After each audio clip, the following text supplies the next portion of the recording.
Сәлем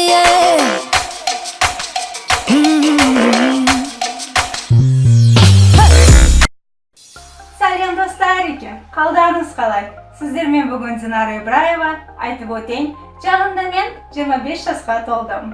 Соған орай 25 жылдың ішінде үйреніп алған 25 лайфхактарымен сіздермен бүгін бөлісіп көрейін дедім.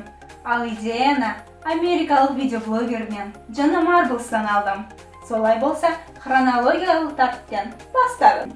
Естеріңізде болса, 1 класстан 5 классқа дейін біздің сынып жетекшілеріміз әрқашанда жауып тұрған есіктерден аулақ жүрулерімізді соранамыз деп айтқан. Сынып тұрғанымыздай, бұл қағидаға мен ешқашан подчиняться етпегенмін. Сол үшін 6 класстарда мен бірнеше рет нефтем ашылып қалған есіктердің жартасын айналып, фингалмен весь мектепке посмешище болғам. Кішкентай кезімде мен бірнеше рет рекламаларда көрсете беретін, аяқтарын қыра беретін қыздардың рекламасын көріп, бір күн менде 6 класс қызы папамның сақал алатын ұстарасын ұрлап алып, ешкімге білдіртпей, бір бөлмеде он аяғымнан бастадым. Бірақ сол аяғыма келгенде мамам байқап қалған. Түсініп тұрғаныңыздай, бірнеше айдан кейін ол қырылған аяқ заметно волосатыйлы болып өсті, басқа аяғыма қарағанда. Сол үшін берер кеңесім, ешқашан рекламада көрсетіп отқан нәрселерді кішкентай кезіңізде істеп көрмеңіз. Подростковый периодта барлығымызды өзімізді іздеуді бастаймыз.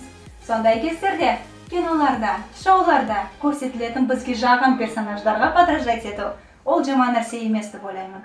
Өйткені олардан біз тек қана өзімізге ұнайтын, тек қана өзімізге керек нәрселерді қалдырып, өзіміздің кім екенімізді түсініп жетеміз.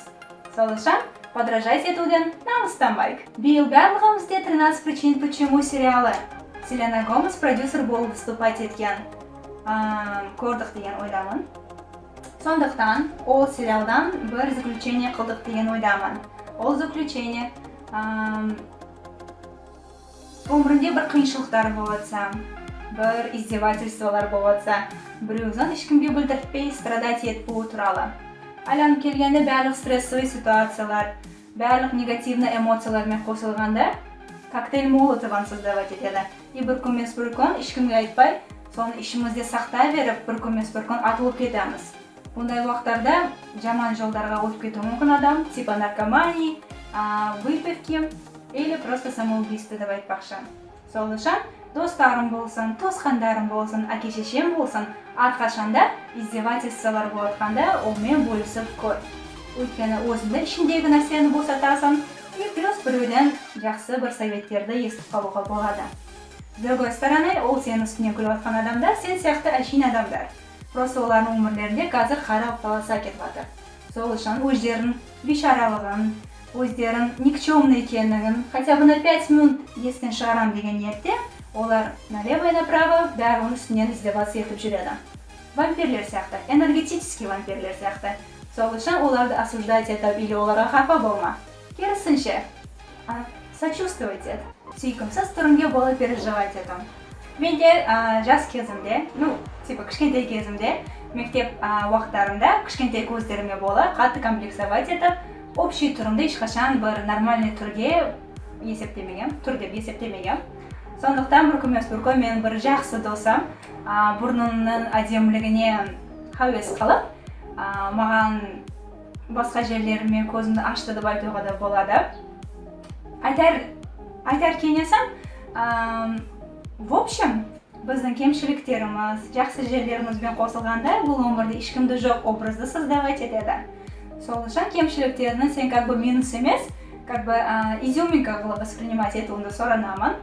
С другой стороны, жақсы макияж істеп үйреніп үлкейген кезде ол недостатктерді замаскировать етуге болады деген ойдам. Мектеп, университет кезінде біреудің үстінен күлу туралы. Как ни крути, біреуді осуждать етпестікке әрекет қылу керек деп ойлаймын. Өйткені ол адамның өмірінде не болатқанын ешкімді біле алмайды. Сол үшін жас кездерімді намыстанбай еске түсірем деген ниетте болса, қазірден бастап өзіңе заң қылып ал. Ешқашан біреудің үстінен күлме. Түсінемін, біреудің бір түрлі болып киім кигеніне қарап, бір түрлі болып сөйлеп жатқанына қарап, күлмей өту ол жүдә қиын тірлік.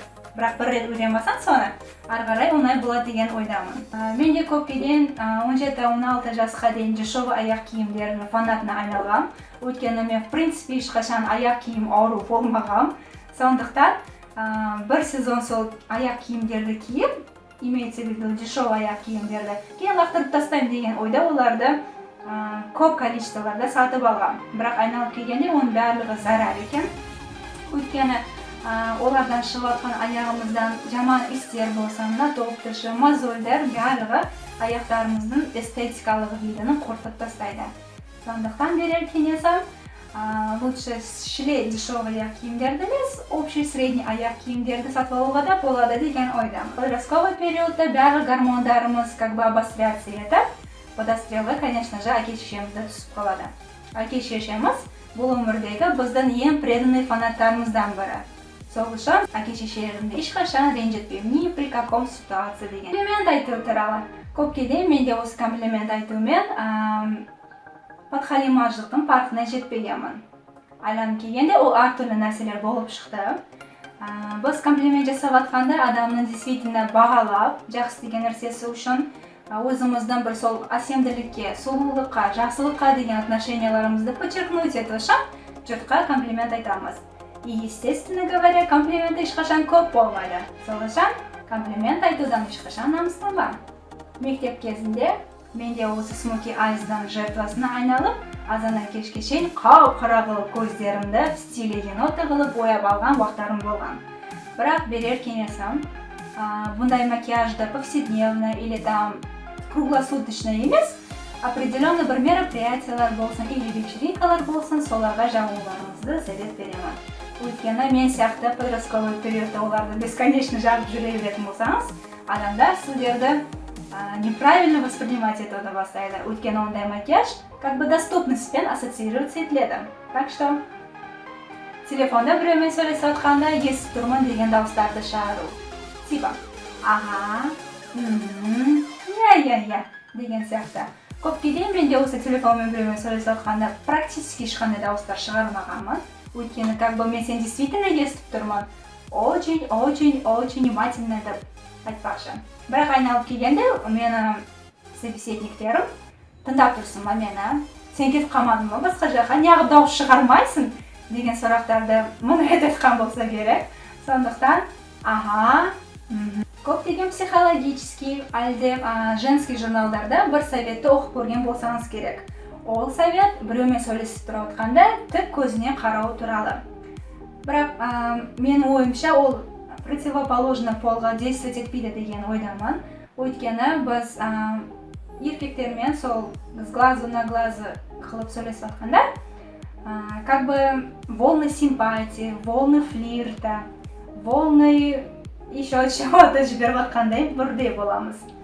Сол үшін сен ол баламен или еркекпен мутить етем, жүрем, симпатиямды көрсеткім келіп жатыр деген ойда болмасаң, лучше мұрнына қарап көр, маңдайына или щекаларына қайта-қайта бүйтіп разбросать етіп взглядтарын қарауға болады. Бірақ көзіне қарап тұрма. Жігіттермен дұрыс расставаться ету туралы. Білемін, мен де кішкентай кезімде бірнеше рет бір свидание, екі свиданияға шығып балдармен, олармен вообще ешқашан басқа кездеспеймін деген ойда. Барлық аккаунттарымды заблокировать етіп, барлық телефон нөмірлерін өшіріп тастап, кішкентай қызға ұқсап, окопыда отырғам. Бірақ на самом деле үлкен адамдар ондай тірлік істемейді. Қалай істеу керек? Нечайно болсаңыз звондап қалғанда просто біз бір-бірімізге ұқсамайтын сияқтымыз, или интерестеріміз бірдей емес екен. Кешір, бірақ өзіңге басқа бір қызды тауып көруіңді кеңес беремін деп, спокойно, цивилизованно олмен расставаться ету керек деп ойлаймын. Бұл кеңесті барлығымызды білеміз деген ойламын, өйткені бұл өмірде көп кездесіп келеді. Біреу психовать етіп, өзіне сыймай, айқайлап, взрываться етіп жатқанда, оны әдемілеп, просто эмоционально абстракция жасап, соны тыңдап тұру туралы. Өйткені ондай кездерде адам өзін контролировать ете алмайды. Ол просто өзін ішіндегісін бәрін шығарып, яттарына шашып жатқанмен бірдей. Сен наоборот оған көмектесем деген ниетте қыстырылып бірдеңе деп қалсаң, оның ашуын одан сайын шығарасың. Сол үшін просто выслушай и подожди, пока ол өзіне келгенше. Обжорство или просто лишний вестен құтылу туралы. Как ни крути, біздің сверх нормадан тамақ ішуіміз осы психологический жағдайымызға напрямую зависит етеді. Өйткені біз сверхнорма тамақ ішіп жатқанда біз өзіміздің стрессовый ситуацияларымыз болсын, өмірдегі қандайдыр недовольствиямыз болсын, оны бәрін маскировать ету үшін заблокироваться етем деген ойда біз сверхнормадан тамақ ішіп өзімізді жеп жатқандаймен бірдей боламыз. Сол үшін ол проблемаларын в первую очередь признавать ету керек. Во-вторых, конечно же, онымен бороться ету керек. И с другой стороны, самый легкий путь обжорства или лишний вестан құтылу, ол просто біреуге ғашық болып қалу. Самый легкий и самый простой путь. Өзіңізді жинақсыз, мен сияқты ашуланшақ, или тез бірдеңеге қапа болып қалатын, бесконечно не в тему бір сөздерді айтып қалатын адам болып есептесеңіз, пожалуйста, ораза ұстауыңызды кеңес беремін. Өйткені ораза ұстап жатқанда сен не только бір күнәһтарыңды жуып, нарғы дүниеде спокойно бір тесттардан өтіп кетесің. А с другой стороны, сен өзіңді жинақтылау болып, дисциплинированный, өзіңге сенімді арттырып, за базаром следить етіп, жақсы адамға айналасың. Коллегалармен сплетничать ету туралы. Как ни крути, ол сплетничать еткен адамды біз бір күн тауып аламыз. Сондай кездерде ол да сен де неловкий ситуация түсіп қаласың. Сол үшін сен действительно осы сплетничать етуге бір қандайдыр страстен, любовен болатын болса, лучше, пожалуйста, осы жұмысқа ешқандай отношениясы жоқ достарымен, туысқандарымен косточкаларын перемывать етіп, қалағанша сплетничать етер. Азам деп сомнительный таблеткалар ішу туралы. Олардың барлығы действительно істейтіні жүдә қымбат тұрады. Оны сатып алу нереально деп ойлаймын. А наоборот, біздің карманымызға дұрыс келетіндері болса, организмге үлкен зиян келтіреді. В виде чего? Біздің действительно организмге керек витаминдерін бәрін смывать етіп, қан басымызды ойнатып, сердечникке айландырып, біздің организмімізді истощать етеді. Сол үшін, пожалуйста, одан қайта физкультурамен заниматься етіп, потихоньку, зато каждый раз по чуть-чуть азған дұрыс деп ойлаймын. Ешқашан өзімді басқалармен сравнивать етпеу туралы, то есть завидовать етпеу туралы. Мен лично өзімді қазіргі уақытқа дейін осы проблемамен сталкиваться етемін.